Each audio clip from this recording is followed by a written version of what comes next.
yang subur, beragam bahan pangan unik dapat kita jumpai di berbagai wilayah Indonesia, tak terkecuali di seputaran daerah Lampung. Di sini ada salah satu bahan pangan yang dikenal akan sensasi aromanya yang tak kalah dengan buah petai maupun jengkol. Masyarakat setempat biasa mengenalnya dengan sebutan julang jaling.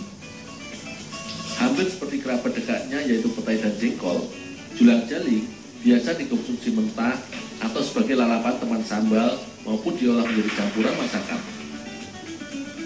Namun kali ini, aku akan mengolah tanaman yang juga dikenal oleh masyarakat Palembang dengan istilah kampau ini menjadi salah satu bahan dasar cemilan atau kudapan, yaitu sekotol julang jaling. Untuk dapat diolah dan dicampur dengan bahan lainnya, julang jaling harus direndam terlebih dahulu supaya kadar aromanya sedikit berkurang. Kandungan asam amino serta fosfor pada biji tanaman yang juga termasuk dalam keluarga polong-polongan ini cukuplah tinggi. Tak heran menjadikan julang jaling mempunyai aroma menyeruak yang khas layaknya jengkol maupun petai. Setelah direndam dan dikupas kulit luarnya yang bertekstur sedikit keras, julang jaling kemudian dipotong kecil hingga lembut.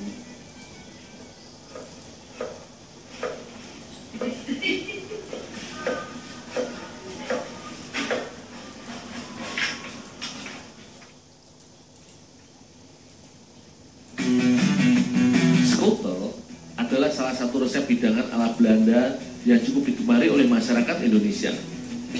Sekotol merupakan sajian lengkap gizi yang biasa terbuat dari makaroni dengan tambahan daging cincang serta sayuran di dalam adonannya. Sementara aku menyiapkan julang jaling, Mas Dito bersama dengan salah satu karyawan di rumah produksi kue miliknya menyiapkan sayuran seperti wortel, buncis, serta jagung yang juga termasuk dalam bahan adonan sekotol.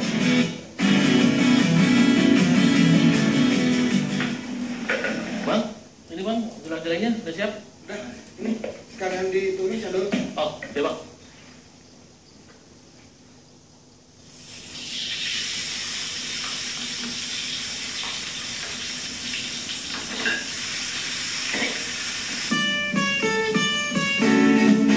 Selanjutnya, semua bahan isian yang terdiri dari sayur-sayuran ditumis bersama dengan bawang putih, bawang bombay, serta sedikit lada dan garam hingga sedikit layu dan tercium aroma harum.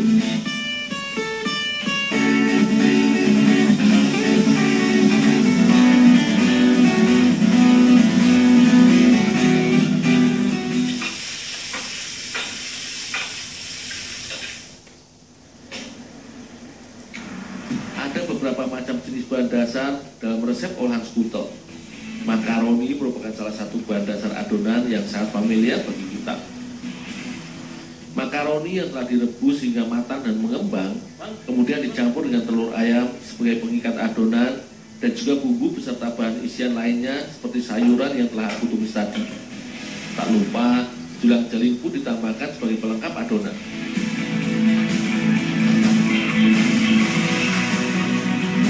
Resep olahan cemilan ala Belanda ini dinamakan sekotol karena proses membuat atau mematangkan adonan menggunakan wadah atau cetakan yang berbentuk cekung. Adonan makaroni yang telah bercampur dengan isian lainnya selanjutnya diberikan topping berupa saus dan parutan keju.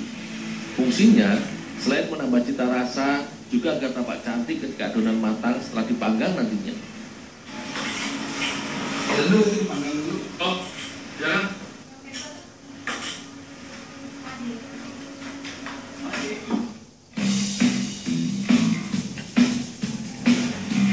Selanjutnya, adonan sekotol makaroni dipanggang dengan oven sekitar 15 menit lamanya atau hingga bagian atas adonan kering serta agar seluruh adonan matang.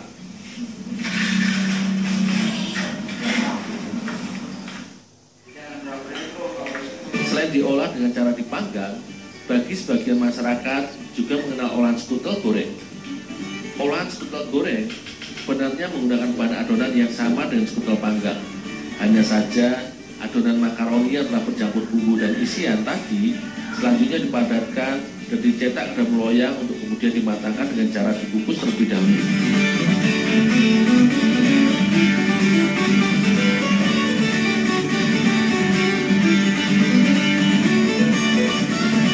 Setelah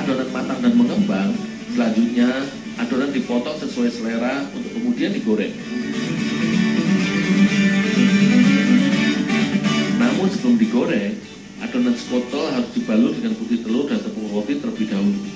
Fungsinya, selain agar lebih cantik ketika disajikan nanti, proses pembaluran ini juga berfungsi mengikat supaya skutel makaroni yang memiliki rongga-rongga pada adonan ini tidak hancur ketika digoreng.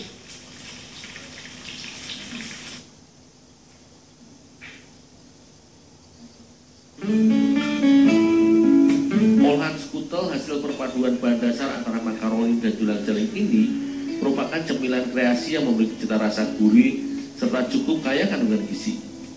Berdasarkan uji klinis, julang-jaling selain kaya protein juga mengandung karbohidrat, kalsium, serta zat besi yang cukup tinggi sehingga baik bila dikonsumsi bagi penderita anemia dan membantu menjaga metabolisme tubuh.